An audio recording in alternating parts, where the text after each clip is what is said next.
तो ये second part है। अगर मेरे ये अगर इकोनॉमिक्स में अगर देखा जाए तो इस चैप्टर में अगर देखा तो आप अगर फर्स्ट पार्ट नहीं देखा तो बिल्कुल उसको देख लीजिए, बिहार के एक गांव की आर्थिक कहानी, जो कि फर्स्ट पार्ट लिंक में दिया गया है, उसको आप लोग बिल्कुल देख सकते हैं। तो सेकंड पार्ट में आते हैं। तो इसके पहले हम लोग इतना कवर कर लिए थे। तो परंपरागत रूप से खेती की उपज में वृद्धि के लिए, मतलब अगर परंपरागत रूप से देखा जाए पहले के समय में क्या यूज किया जाता था खेतों में, तो गोबर, हड्डी, पेड़ पौधे के पत्ते इत्यादि ये सब उपयोग किया जाता था। लेकिन अभी के समय में तो बिल्कुल बहुत सारे ऐसे केमिकल आ गए हैं जो कि खेतों में उपयोग होता है। तो परंपरागत रूप से खेतों में उपज हो गया। तो बिहार देश में फल के उत्पादन में कौन सा स्थान रखता है, तो बिल्कुल 7वां है। अगर देखा जाए तो बिहार जो फल के उत्पादन में 7वां, लेकिन अगर सब्जी के उत्पादन में देखा जाए तो तीसरे स्थान पर आता है। सबसे अधिक लीची का उत्पादन किस देश में है, तो ये चीन में है। ठीक है, याद रखिएगा, चीन में जो है सबसे अधिक लीची का उत्पादन है। लीची के उत्पादन में भारत का स्थान कौन सा है, तो दूसरा नंबर में लीची में अगर देखा जाए तो यहाँ पर बिल्कुल मिलता है शाही लीची और अदर, क्योंकि ये दुनिया में कहीं नहीं मिलता शाही लीची, केवल और केवल भारत में ही होता है। अगला आते हैं, भारत देश में सबसे अधिक लीची उत्पादक राज्य कौन सा है, तो बिहार में बिहार है। लीची का उत्पादन देखा जाए तो बिहार में, तो बिहार में भी अगर देखा जाए तो कुछ ऐसे ज़िले हैं, तो आपको कमेंट में बताना कौन सा ज़िला है बिहार का, कौन सा ज़िला इसमें लीची उत्पादन सबसे अधिक होता है। ठीक है, क्योंकि बिहार में 70% दिखा जा रहा है। तो भारत में कृषि की नवीन पद्धति कब अपनाई गई, तो 1966 से 67। पहले नहीं था नवीन पद्धति, क्योंकि ट्रैक्टर, थ्रेसर, डीजल ये सब जो भी होते थे खेत के लिए उपयोग नहीं किया जाता था, लेकिन अब इसका नवीन पद्धति के रूप में इसको यूज किया जाता है।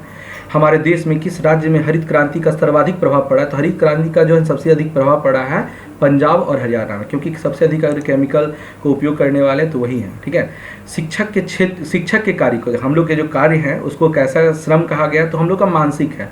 हम लोग आपको मानसिक तौर पर, हम लोग शारीरिक वर्क नहीं करते हैं, है ना, हम लोग मानसिक तौर पर आपको वर्क कराते हैं। तो ये हो गया आपका, तो शिक्षक के कार्य को मानसिक कहा जाता है।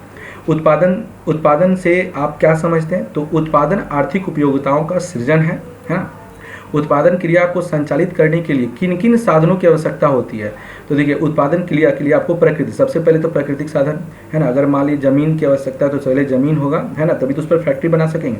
फिर मानवीय श्रम होगा, यहाँ पर वर्ड जो लिखा हो माननीय श्रम लिखा गया, इसमें मानवीय श्रम होगा। तथा अन्य पूंजी की आवश्यकता होती है, जो भी होते हैं अन्य पूंजी, तभी जाके वो एक उत्पादन का क्रिया संपन्न हो पाएगा।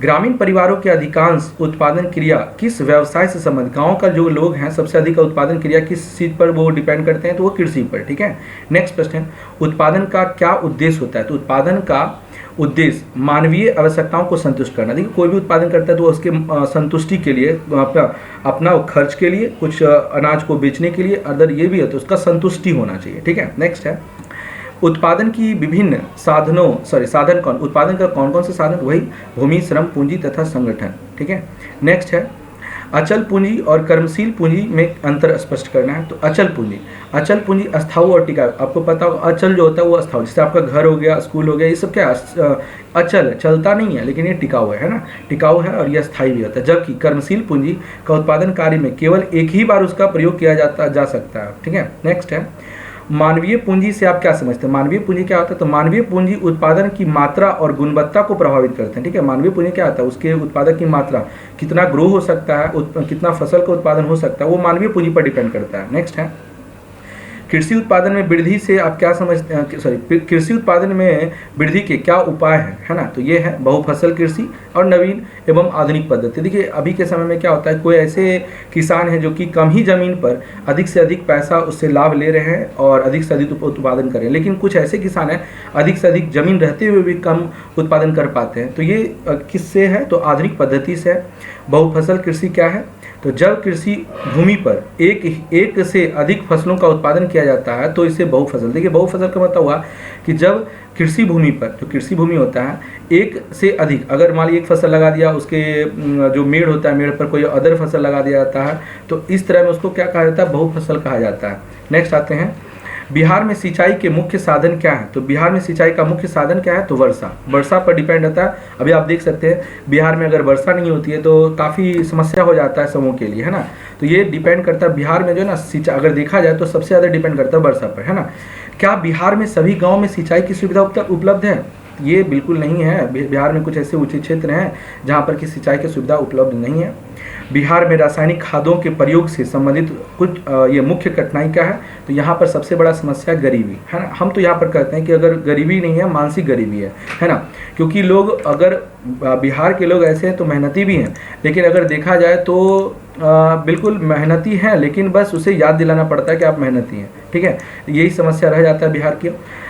कृषि श्रम की आपूर्ति कौन करता है, तो कृषि श्रम की आपूर्ति जो है भूमिहीन ग्रामीण परिवार करता है। अगर मान लो कि कृषि श्रम की आपूर्ति, अगर मान लो कोई मतलब अगर कोई खेती करना चाहता है तो जो भूमिहीन ग्रामीण परिवार है उसको कहीं ना कहीं तो भूमि मिल जाता है और कहीं ना कहीं उसका उपयोग करके फसल को उपज करते हैं। नेक्स्ट है, कृषि श्रमिकों को किस रूप से मजदूरी दी जाती है, तो देखिए वहाँ पर नकद, अगर मान लो कोई अगर खेत में काम करता है तो उसको नकद रुपया के रूप में देता है, 150-200 रुपया ज़्यादातर जो भी उसका मजदूरी होता है। लेकिन कहीं कहीं क्या होता है, उसको अनाज के रूप में भी मजदूरी दिया जाता है, या कभी कभी अनाज भी और साथ ही साथ में कुछ रुपये का भी मजदूरी दी जाती है। तो यहाँ पर जो बिहार में ये सिस्टम है। नेक्स्ट है, अंतिम प्रश्न है, किसान अपनी अतिरिक्त उपज का क्या करता है। अगर मान लो किसान अधिक उपज कर लेता है तो उसे बेच देते हैं। उपयोग जो उपज बेच, मतलब यहाँ पर क्या करते हैं, अगर जो फसल उसको जितना उपयोग करने लायक होता है बिल्कुल उपयोग करते हैं, और बाकी जो एक्स्ट्रा फसल उपज करते हैं उसे बेच देते हैं।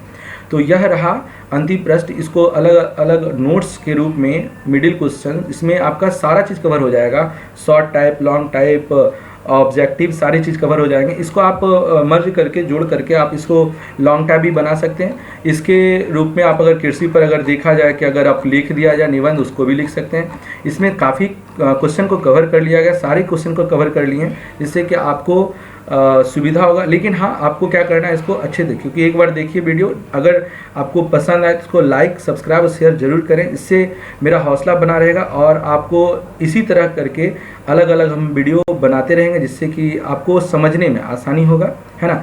और आप लोग इसे नोट्स बुक में बिल्कुल उतार लीजिए, क्योंकि एक बार देखने से आपको याद, तो चलिए एक बार देखने से आपको माइंड में रह जाएगा, लेकिन दोबारा अगर इसे अच्छी तरह से लिख लेते हैं तो बार बार उससे पढ़ सकते हैं। और भी क्या करना है कि आपको ये बनाने के बाद आपको जो बुक है ना, बुक आपके जो बुक है इकोनॉमिक्स भारतीय भवन का बुक, उसके बना के दिखना है। बिल्कुल टोटल क्वेश्चन अच्छे तरीके से बनेगा और याद भी होगा। Thanks for watching.